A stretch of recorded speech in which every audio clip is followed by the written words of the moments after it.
Bonjour tout le monde, j'espère que vous allez bien. Moi ça va, je pensais faire cette vidéo et vous la sortir beaucoup plus tôt, mais j'ai eu une petite urgence avec ma fille, je ne sais pas si vous voyez. Elle a les babines complètement enflées. Nous sommes allés nous promener comme souvent le dimanche dans les bois et ma puce a mangé une herbe un peu toxique qui lui a voilà qui lui a provoqué une inflammation des babines. Donc bah, ça a été l'urgence. Donc du coup, bah, voilà, je fais cette vidéo beaucoup plus tard que ce que j'avais prévu de vous la faire. Mais voilà, elle va bien. Ça dégonfle petit à petit. Il n'y a plus de risque. On a mis des glaçons, on a appelé SOS vétérinaire. Et puis, bah, parce qu'on est dimanche et que le dimanche, ben, on n'a pas les vétérinaires forcément à disposition. Il faut savoir que je suis quand même à une heure et quelques, une heure et quart, une heure et demie de Nantes. Donc s'il avait fallu, je l'aurais emmené à la clinique de... Comment ça s'appelle, de l'école vétérinaire de Nantes où ils peuvent les prendre en urgence. Mais là, j'ai appelé juste et puis ils m'ont dit que pour l'instant, il fallait lui mettre de la glace. J'avais des anti-venins, donc je lui en ai mis, et puis bon, je l'ai soigné comme j'ai pu. On surveille ça, je pense que ça va être pour toute la nuit comme ça, et puis ben, on verra bien. Je sais, alors c'est pas le sujet de cette vidéo, mais je sais aussi que vous êtes nombreux à toujours me demander comment vont mes quatre pattes, hein, mes loulous comme vous les appelez, et puis ben, voilà. Sur ce, on fait notre petit point lecture. Et on va commencer par un... Alors, autant vous le dire tout de suite, mes lectures ont... Alors, je mets mes mains devant, forcément, devant la caméra, mais je ne sais pas pourquoi mon portable ne veut pas tenir aujourd'hui. Il tenait bien tout à l'heure, j'étais bien cadrée, et maintenant il ne tient plus. J'ai eu pas vraiment des coups de cœur, mais des presque coups de cœur à chaque fois, mais il me manquait pas grand chose en fait. Il me manquait vraiment pas grand chose. C'est ou une fin qui m'a moins convaincue, ou alors je sais pas. Il me manquait toujours quelque chose pour pas que ce soit un coup de cœur, même si c'était toujours bien parti. Vous savez, ce mois-ci, je suis dans le mois petite lecture, donc organisé par le Souffle des mots. Logiquement, la plupart de mes lectures font moins de 250 pages ou atteignent les 250 pages. Mais là, je vous avoue que ben, j'ai plus envie d'autre chose. Et puis, ben, demain commence la semaine à lire. Je ne sais pas si vous êtes sur Livre Addict et si vous faites les challenges. Moi, j'aime bien faire les week-ends amis. Enfin, et là, la semaine, je ne sais plus si j'en ai déjà fait une semaine à lire. Je verrai bien. Comme d'habitude, je saute du coq à l'âne avant de vous présenter ma première lecture. Alors, si vous êtes sur Instagram, si vous me suivez sur Instagram, vous avez vu que j'ai changé la façon de vous montrer les photos. Quand c'est des livres, je vous mets directement la couverture du livre. Quand c'est sur ma liseuse, eh bien, je vous mets ma liseuse sur la photo. Et quand c'est mon portable, quand c'est en Kindle ou en audio, ben, je vous mets mon portable directement. C'est ma petite façon de vous montrer sous quel format j'ai lu, puisque je lis sous tous les formats. Et puis, ben, si vous ne le savez pas, si vous êtes nouveau sur la chaîne, je suis dans un espace réduit, c'est un petit studio de 17 mètres carrés, et donc ben, je ne peux pas mettre toute ma bibliothèque vers moi, j'aimerais bien. Et ben, du coup, c'est vrai que j'ai tendance à choisir de plus en plus le numérique. Donc, je vais vous parler en tout premier de ce livre de Sandrine Colette, Juste après la vague. Alors, je viens de renouer avec un genre que j'aime particulièrement, qui est le suspense, le thriller, le cozy mystery, voilà, toutes ces choses-là. Je les avais abandonnées, je sais plus pourquoi, peut-être parce que je m'en étais lassée à un moment donné, je devais en lire beaucoup trop. Et puis ben là, je les retrouve avec plaisir. Alors tous ceux que je vais vous présenter, c'est que des lectures qui dorment depuis des années et des années dans ma palle.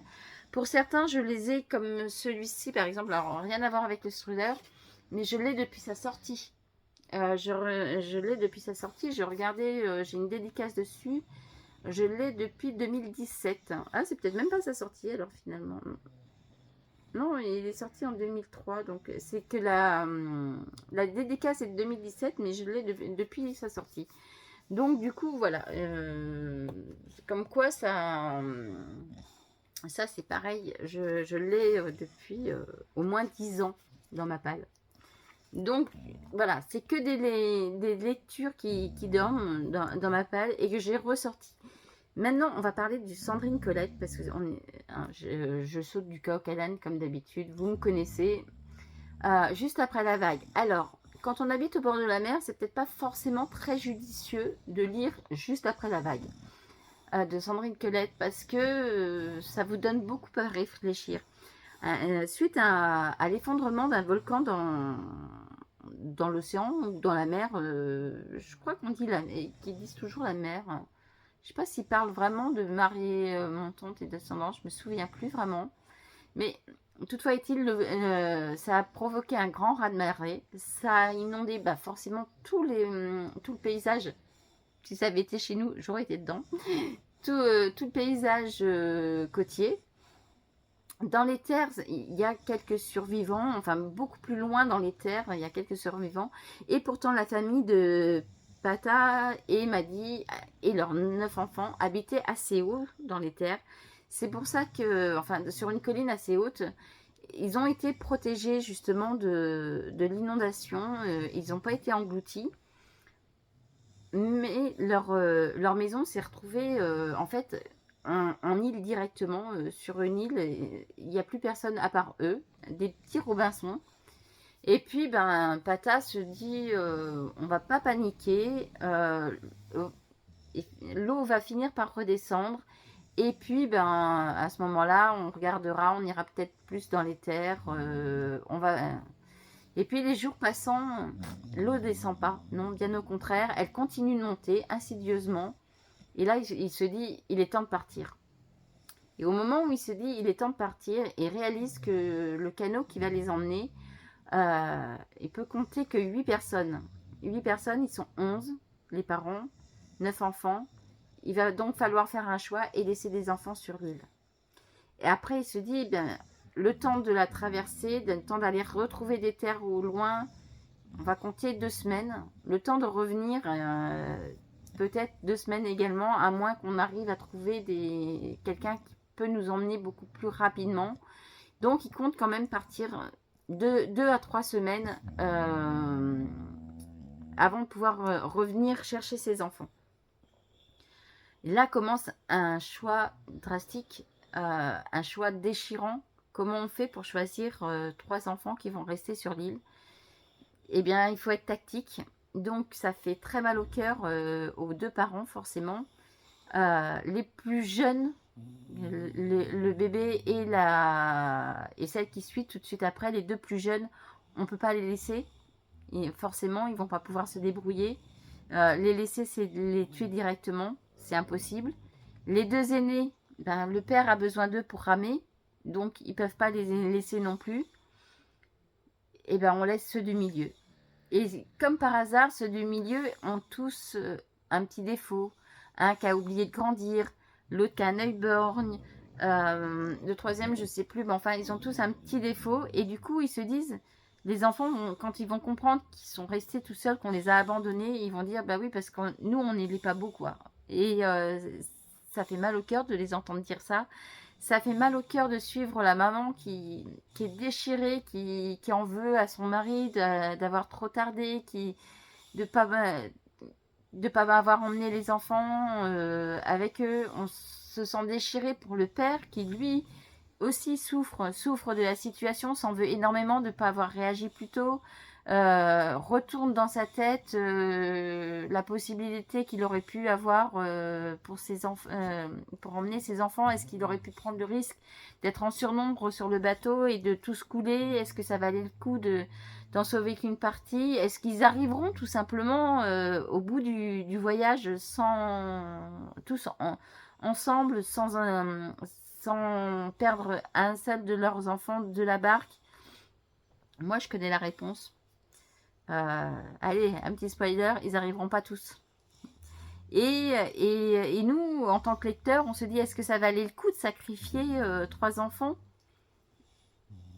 Voilà. Et ces petits enfants, ils vont devenir des petits Robinson qui vont vivre d'espoir de la vie, de l'espoir de voir leur père revenir les chercher, parce que leur maman leur a dit qu'il reviendrait les chercher, elle l'a marqué sur un mot. Ils n'ont même pas eu le courage de leur dire qu'ils partaient, ils les ont laissés vraiment comme ça, ils se sont réveillés un matin, ils n'ont plus vu personne, et c'est un livre qui m'a pris mais les tripes. Alors ça aurait pu être un coup de cœur, j'ai même cru que ça allait être un coup de cœur, parce que, écoutez, je ne pouvais pas lâcher cette lecture, je ne pouvais pas la lâcher à un tel point que je l'ai même enchaîné en audio quand je sortais les chiens, parce que je voulais vraiment savoir, j'étais prise dedans, je voulais vraiment savoir ce qui allait se passer, s'ils allaient se retrouver, si c'était très important pour moi, savoir si un jour les enfants allaient retrouver leurs parents, si les parents allaient vraiment pouvoir s'en sortir avec ce petit canot, est-ce qu'ils allaient trouver quelqu'un qui allait les aider, enfin bon bref, j'avais hâte de savoir ça. Sandrine Colette a une plume magnifique, si vous la connaissez pas, elle sait nous plonger dans des univers qui lui sont propres et qui nous deviennent familiers, on voit exactement ce qui, c'est comme un film en fait, c'est vraiment, c'était vraiment pas magique, mais c'était vraiment prenant. C'était vraiment un véritable page turner. Et ben, j'ai été pas vraiment déçue par la fin parce qu'elle se tient, mais j'avais tellement envie de plus. J'avais envie de... J'avais pas envie que ça s'arrête abruptement, j'avais envie de câlins, j'avais envie de retrouvailles joyeuses, j'avais envie de rester dans l'univers de Sandrine Colette, j'avais envie que ça d'aller plus au fond des choses.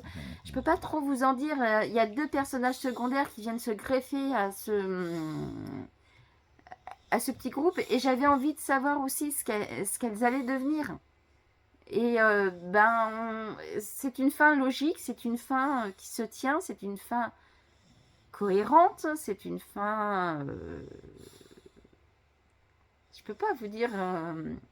mais il me manquait quand même, allez, 3-4 pages de plus, ou un épilogue, pour savoir ce que tous ces personnages que j'ai fini par aimer, qui me sont devenus proches, ce qu'ils étaient devenus. Autre, bah tiens, puisque je suis dans les numériques, on va rester dans les numériques. Le livre suivant, c'est une nouvelle. Forcément, je cherche la couverture pour vous la montrer. Je suis toujours avec Livre Addict pour vous montrer. C'est beaucoup plus simple que d'aller les rechercher sur la liseuse. Alors après, je pourrais mettre les... Tiens, dites-moi d'ailleurs si vous préférez quand je vous montre les couvertures comme ça, ou si vous préférez quand je vous mets l'ancrage juste là. Le deuxième livre numérique que j'ai lu, c'est une petite nouvelle. Et là aussi, c'est un presque coup de cœur. Pourquoi ce n'est pas un coup de cœur? C'est tout simplement parce que il n'aurait pas dû être en nouvelle. C'est un Franck Tillier, c'est les origines alors de Franck Tillier. La couverture va pas vous parler, parce que moi, elle ne me parlait pas. Mais vous vous rappelez, bah alors, pour ceux qui ont mon âge ou qui sont avant les années 2000, ils étaient assez grands avant les années 2000. Fin 1999, on entendait parler de ce fameux bug dû aux informatiques et étant redouté d'ailleurs, et qui n'a pas vraiment eu lieu, il n'y a pas eu vraiment de gros bugs. Franck Tillier a surfé sur cette vague-là. Alors, ça fait des années qu'il est dans ma page. Tiens, bah d'ailleurs, Livre Addict va peut-être me dire exactement depuis quelle année il est. 2019. Il est de 2019 apparemment, ce livre. Oui, c'est ça. Depuis 2019, donc bah non, il n'est pas si vieux que ça. Alors il est parti de l'idée qu'en 1999, au passage à l'an 2000, il y a effectivement eu un grand bug, mais pas celui qu'on attendait. Pas celui qu'on attendait, parce que dans cette année-là, vous allez suivre Claire et son arrière-grand-mère qui est mourante, Marie Pasteur, qui est la doyenne de l'humanité, et son cœur s'éteint quelques minutes après le passage à l'an 2000. Elle a donc connu 3 siècles. Et au moment où le médecin rédige l'acte de décès, le cœur de Marie Pasteur se remet à vivre. Claire, qui assiste à ça, se dit, voilà quoi, elle a fait largement son temps, c'est un légume, malheureusement, est-ce que ça valait la peine qu'elle reste dans ces conditions-là? Est-ce que ça vaut la peine que son cœur, je change de position parce que ma fille me fait peiner, est-ce que ça valait le coup que son cœur se remette à battre? Et puis, ben, en fait, il a l'air de battre, mais elle commence à respirer sans les appareils. Elle commence comme si elle allait vraiment mieux, comme si elle n'était que son état légumier entre guillemets n'était plus vraiment d'actualité. Et juste à ce moment-là, on appelle Claire qui en fait est sage-femme 2 étages plus bas dans cet hôpital-là. On l'appelle parce qu'un nourrisson qui était né quelques minutes avant vient subitement de décéder, la mort subite du nourrisson, se dit-elle. Et puis de fil en aiguille, on s'aperçoit que dans le monde entier, tous les nouveau-nés avant le passage à l'an 2000 décèdent brusquement. Et puis ben, de fil en aiguille, plus les jours passent, plus les enfants nouveau-nés décèdent, plus les gens qui étaient malades, qui étaient à l'article de la mort, commencent à retrouver la santé. C'est le monde à l'envers. Les bébés meurent d'être trop jeunes. Les personnes âgées commencent à se guérir. Et puis ben, on s'aperçoit que le monde est parti à l'envers. C'est-à-dire que les jeunes décèdent et les vieux redeviennent jeunes. Et Franck Tillier va jusqu'au bout de son idée parce qu'on se dit, ben oui, mais alors, si les jeunes guérissent, enfin si les vieux guérissent et les jeunes qui étaient malades guérissent, et si tout le monde redevient des bébés ou génétiquement on fait le passage à l'envers, on est vieux et on devient jeune. Marie Pasteur, étant la doyenne, quand elle va rajeunir de trop, qui sera là pour s'occuper d'elle? Qui sera là? Et Franck Tillier a super bien géré ça parce que il a la réponse forcément. Mais du coup, ça fait une fin qui est tellement... Il n'y a que 26 pages sur ma liseuse. Ça fait une fin qui est tellement abrupte, qui est tellement rapide. On a à peine commencé l'univers, on est à peine dedans. Donc, c'est déjà la fin. Alors là, j'aurais pu avoir un vrai coup de cœur parce que c'était vraiment très prenant. Le seul souci, c'est que pour ça, il aurait fallu effectivement que ce soit un roman et non pas une nouvelle de 26 pages. Mais c'était une très très très belle découverte et une très belle idée. J'ai beaucoup aimé l'univers que Franck Tillier a fait et la plume de Franck Tillier que je découvre vraiment avec 2 nouvelles. Hein, ce mois-ci, vous vous rappelez, avec Carrie Bessila que j'avais adoré et avec Les Origines que j'adore également. Et puis parce que je vous parle de nouvelles, eh bien, on va passer cette fois-ci au livre papier. On va passer à Karine Gébiel, une de mes auteurs thrillers préférées. Une, parce que c'est pas la seule, Sandrine Colette en faisait partie. Encore que là, Sandrine Colette, c'était pas vraiment un thriller, ça aurait été plutôt un livre aventure, survivalisme, plutôt ce genre-là. Et là, on va parler de Maître du jeu. Alors, Maître du jeu, c'est une petite, c'est un petit recueil de de nouvelles. C'est un petit recueil de nouvelles avec 2 nouvelles. Et je dois vous dire que j'ai bien aimé Maître du jeu, qui est en fait le titre de la première nouvelle. Mais celle que j'ai vraiment, vraiment, vraiment adorée et qui est un coup de cœur, mais que je ne peux pas mettre en coup de cœur puisque ce n'est pas le titre du livre, c'est celle-ci. J'aime votre peur. Oh, alors ça, par contre, il m'a pris les tripes. Hein. Je l'ai gardé dans la peau pendant 10 jours. Il était super bien. Celui-là était vraiment... C'est d'ailleurs pour ça que sur Instagram, je vous ai fait une photo à partir de cette nouvelle-là plutôt que de celle-ci. Voilà. Maître du jeu, c'est une actrice hyper connue qui est convoquée chez un notaire parce qu'elle reçoit en héritage d'un fan une maison. Donc forcément, elle se sent un peu gênée. Et puis, ben, elle ne comprend pas pourquoi elle a cette maison. Et nous, au fil de notre lecture, on va comprendre pourquoi. Et on va comprendre aussi pourquoi le titre s'appelle Maître du jeu. Maître avec un S. Et je dirais que qui croyait prendre est pris. On comprend à la toute dernière ligne qu'effectivement ben, le fan, elle l'a bien eu en fait. Elle a été une très bonne actrice, elle a très bien joué son rôle, je ne peux pas trop vous en dire, hein, parce que cette nouvelle-là, elle fait, alors le livre fait 67 pages sur cette nouvelle-là, mais comme d'habitude, quand vous commencez, vous savez, vous commencez jamais à la première, oui voilà, on commence à la page 9, donc ça fait une cinquantaine de pages. Pour vous résumer, alors ça, en fait, l'actrice, elle jouait très bien parce qu'elle savait qu'elle allait avoir cet héritage, cette maison en héritage, et que cette maison est piégée. Et je peux pas vous en dire beaucoup plus. Je peux pas vous en dire beaucoup plus. Je peux juste vous dire ça, et que j'ai bien aimé cette nouvelle. J'ai bien aimé voir où Karine Jebian nous conduisait. J'ai bien aimé me faire bluffer par elle. J'ai bien aimé la chute. Là, pour le coup, j'ai vraiment bien aimé la chute.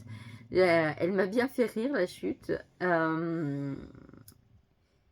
Mais je continue à penser que ce qui vaut vraiment le coup dans ce recueil, c'est J'aime votre peur. Et J'aime votre peur, c'est un psychopathe qui est incarné dans un... Incarné? Non, qui est interné dans un hôpital psychiatrique. Qui dit psychopathe dit crime horrible. Est-ce que j'ai envie de vous dire ce qu'il fait réellement? Non, je préfère vous laisser la surprise. Sachez que suite à son évasion, il décide de s'improviser chauffeur de bus pour une colonie de vacances pour des enfants, et que c'est de mettre le loup dans la bergerie. C'est mettre le loup dans la bergerie parce que personne ne se doute qu'il est parmi les enfants.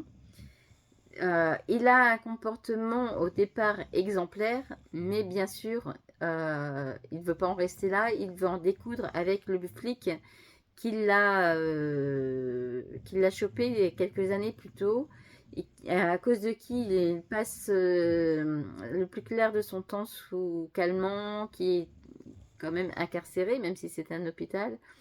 Il décide de se venger et il va y avoir un cliffhanger de dernière minute que j'espérais, mais que je voyais arriver, et j'espérais que l'auteur aille dans ce sens-là, que Karine Jebian elle aille dans ce sens-là, et je voyais pas si c'était vraiment possible ou pas, et on se laisse prendre par la fin. On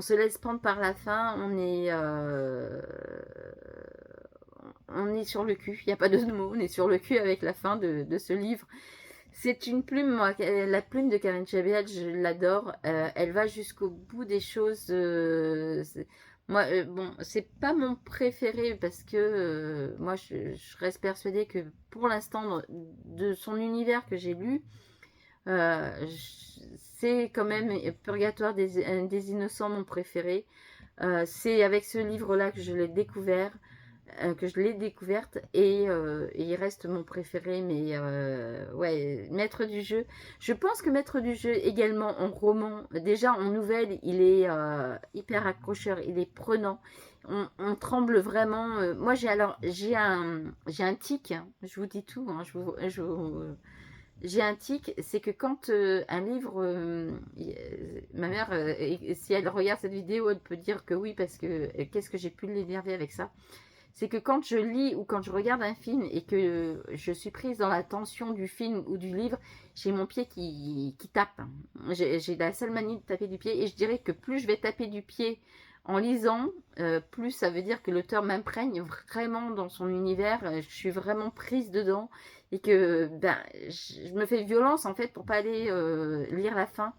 parce que des fois je suis tellement impatiente que je pourrais aller lire la fin pour savoir comment ça se passe. Et c'est pour ça que je lis de moins en moins en papier, parce que quand c'est en e-book, j'ai plus la flemme d'aller chercher. Mais en papier, ben forcément, vous avez juste à faire ça et puis vous spoilez facilement. Et ça, j'aimais bien, il y a une époque, j'aimais bien le faire pour être rassurée. Pour être rassurée. Des fois, ça me rassurait pas du tout. Des fois, bon, je comprenais même pas ce que ça venait faire là. Mais j'avais besoin ouais, de ce petit spoil. Dites-moi si vous avez la même manie que moi ou pas, tiens d'ailleurs. Enfin, la dernière lecture dont je vais vous parler, c'est Songe à la douceur de Clémentine Beauvais. Alors, c'est un texte en... C'est pas le premier que je lis comme ça, mais c'est un texte en vers libre. Donc, c'est comme ça se lit comme un roman, mais c'est écrit comme de la poésie, en vers libre, tout simplement. C'est sympa à lire. C'est on peut dire que c'est une romance. On peut dire que c'est un, je dirais une belle dissection de l'amour. Voilà, une belle dissection de l'amour. C'est pas un coup de cœur. Ça aurait pu être un coup de cœur, mais c'est une belle découverte aussi. Je dirais que ce qui a sauvé ce livre, c'est l'audio. C'est l'audio parce que la fille qui l'a lu en vers, je ne l'ai pas lu en entier en audio. Pareil, je l'écoutais en sortant les chiens. Ce qui fait que j'ai même fini, je vous avoue que sur la... Bah d'ailleurs, il y a mon marque-page dessus. Ah bah non, je l'ai déplacé. Je l'ai déplacé parce que j'en étais pas à ce chapitre-là en fait. Mais j'avais cherché une citation tout à l'heure que j'ai pas retrouvée. Et ouais, là c'était là et j'en suis arrêtée. C'était pas la page 212, c'était bien avant. Je sais pas si je vais le retrouver comme ça.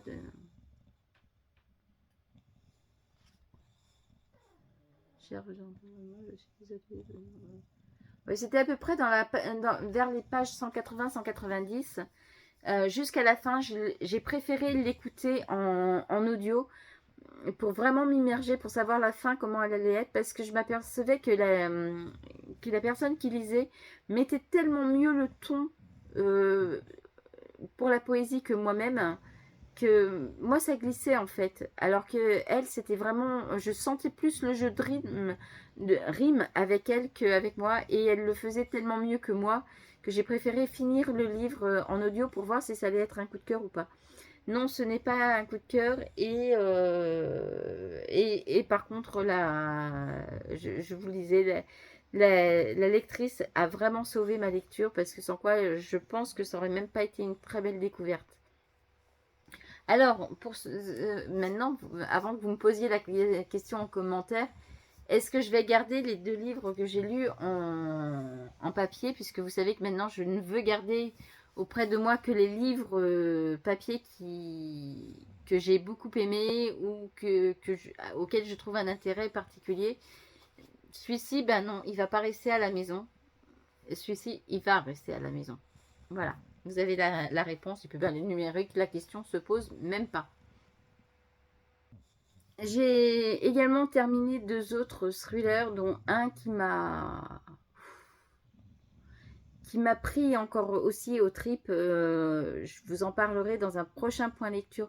Je pense que je vais même plus faire vraiment les points lecture comme là avec plusieurs livres, mais je vais revenir à, vous savez, comme je faisais au tout début quand la chaîne a été créée, où je vous parlais d'un livre en particulier. Je pense que je vais revenir comme ça, ou de 2 livres d'un grand maximum. Le premier, c'est L'étranger dans la maison de Shari Lapena. Et je me suis fait bluffer aussi. Là, je peux vous spoiler, alerte spoiler, je me suis fait bluffer. Et puis là où je me suis encore fait plus bluffer, où le livre a été encore plus prenant. Et là aussi, malheureusement, la fin a fait que ça n'a pas été un coup de cœur. C'est Le jour de ma mort de Alexandre l'Expert. Non, Jacques l'Expert. Ah, je sais plus le nom. C'est la première fois que je lis cet auteur. D'ailleurs, c'est le seul que j'ai dans ma palle, que j'avais dans ma palle. Je sais que c'est l'expert, parce que j'ai assez dit qu'il portait très très bien son nom. étant donné que, franchement, mais il m'a... alors là encore, j'étais tellement dans ma lecture que j'ai voulu la continuer chaque fois que je pouvais, donc dans les trajets, en sortant les chiens et tout ça. Mais le lecteur, quoi, oh, j'allais dire, oh la vache, mais ça se dit pas, mais Jacques l'expert, oui, c'est ça. Jacques l'expert, le jour de ma mort, celui qui lit, mais il a une telle voix de psychopathe, hein, mais il m'a vraiment fichu la trouille. Par 2 fois, il m'a vraiment fichu la trouille. Il y a une fois, je sortais Topaz, j'étais du matin, je sortais Topaz à 2 h du matin, et il m'a fait une trouille d'enfer, quoi. Et voilà, donc je vous en parlerai de ces 2 livres-là, ou soit séparément, ou soit les 2 en même temps dans un prochain point lecture. En attendant, ben, moi je vous souhaite de bonnes lectures si vous lisez, et puis ben, à bientôt dans une prochaine vidéo. Bye bye.